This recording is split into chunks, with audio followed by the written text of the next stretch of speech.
change is always going to be difficult. It's inevitable, but it's going to be difficult. And I want you to start having a better appreciation and mindset around change.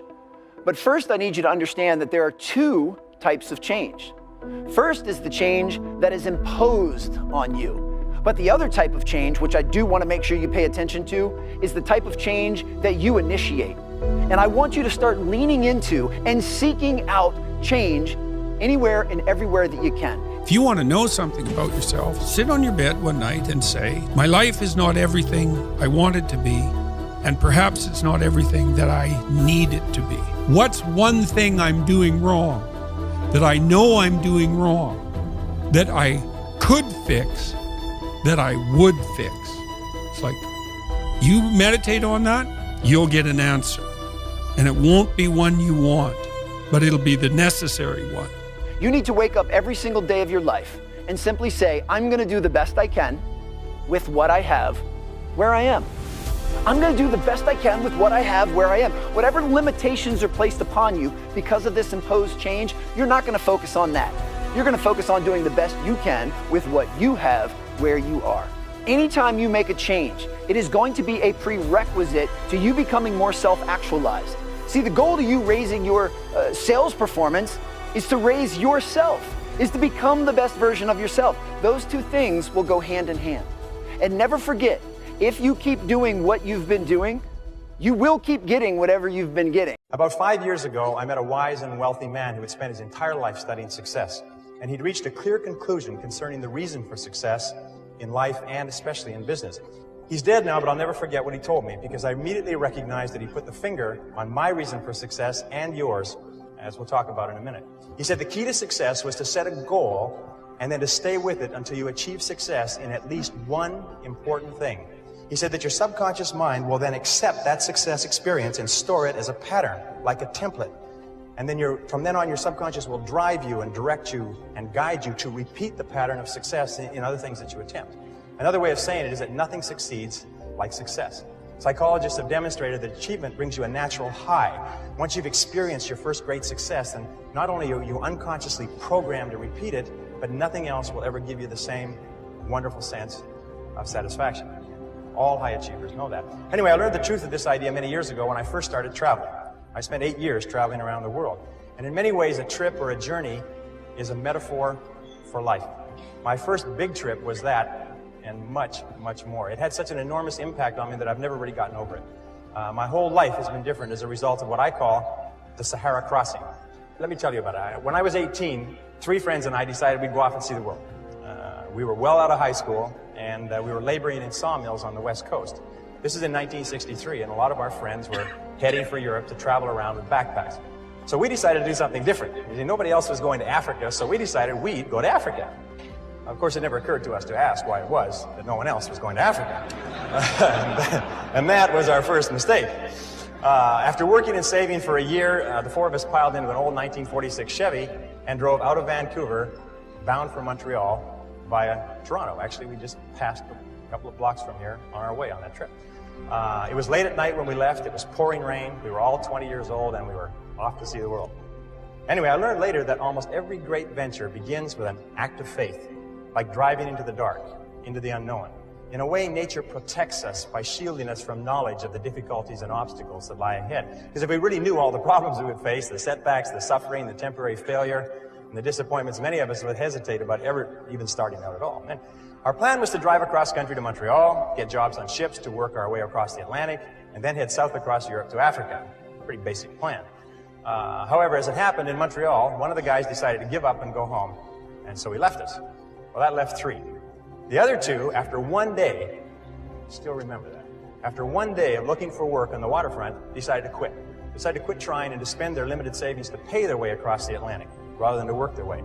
I tried to talk them out of it. I told them that quitting is a habit.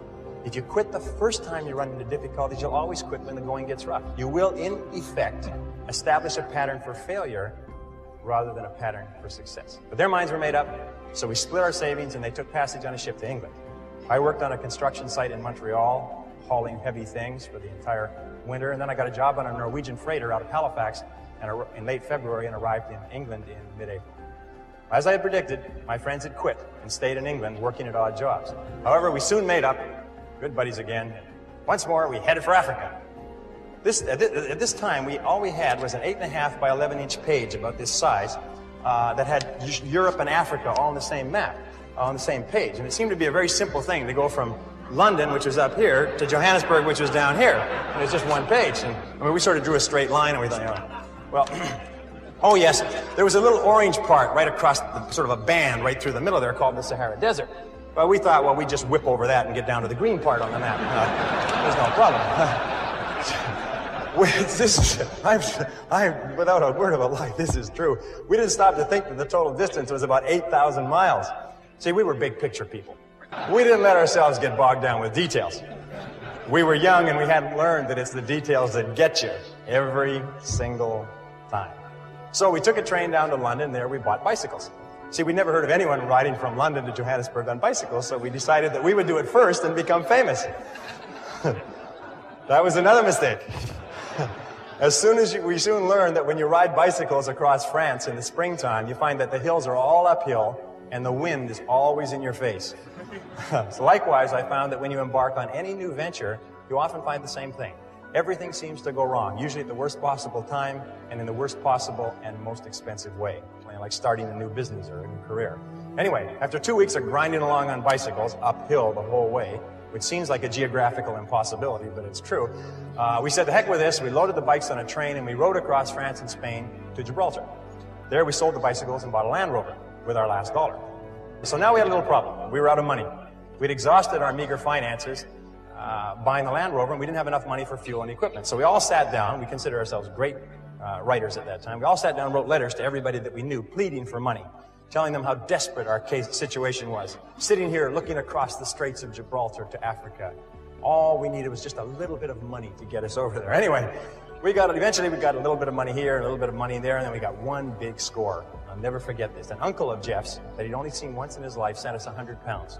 100 pounds at that time was $300, worth more than $1,000 today. And we were ecstatic. We were saved. So this is another lesson. Nobody ever makes it on their own. One of the great lessons of life. We all need help from others to get over the rough spots. Well, with the additional money, we loaded up with food and supplies. We took the ferry over to Tangiers in Morocco, and then we headed out of Tangiers toward the Atlas Mountains and the Sahara, full of excitement, singing as we drove down the road. 20 miles out, the radiator blew up. The radiator was just the beginning. Over the next 10 days, the steering rods bent and threw the front wheels out of alignment, so the tires blew one by one. When we got a flat tire, and we got lots of flat tires, we had to sit by the side of the road patiently, sometimes for hours, until somebody came along with the proper tools to help us change the tire. But we pressed on anyway.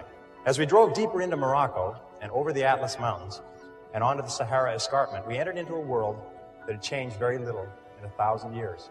There were long, long stretches of barren country roads and an occasional oasis surrounded by primitive farms, which was irrigated from wells and underground rivers. And that began an experience that I still remember quite clearly, and I think you'll be able to relate to this. By this time, I was speaking French fairly well. We could converse with the natives in the occasional small towns that we passed through. And in one town, early in our slow, halting trek across Morocco, someone asked us where we were headed. And we told them that we were going across the Sahara and into Africa. And he said, oh no, he said, you can't do that. He said, you'll die in the desert. Well, I looked up my dictionary quickly because I didn't understand the expression. Vous allez mourir dans le lust.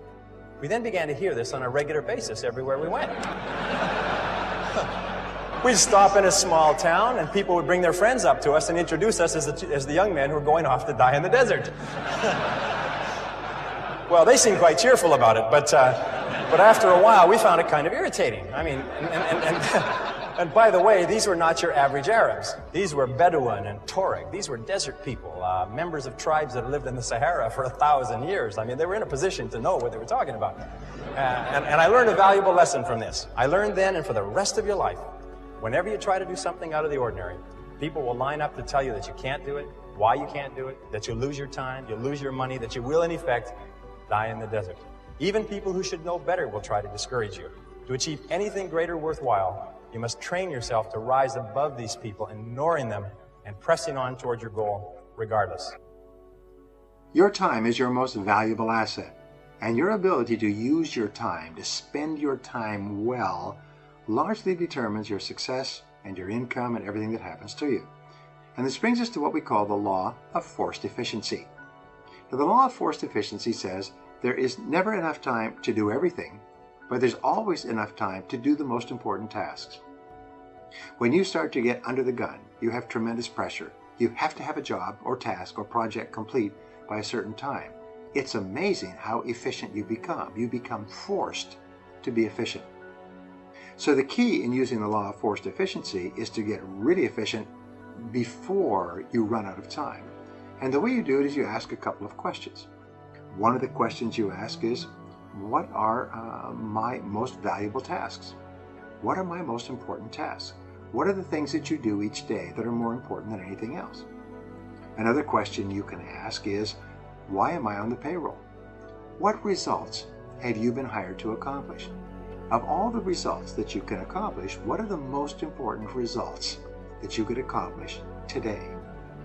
It's amazing. If you ask entrepreneurs how important are sales to your business, you know what they'll say? Oh, they're very important.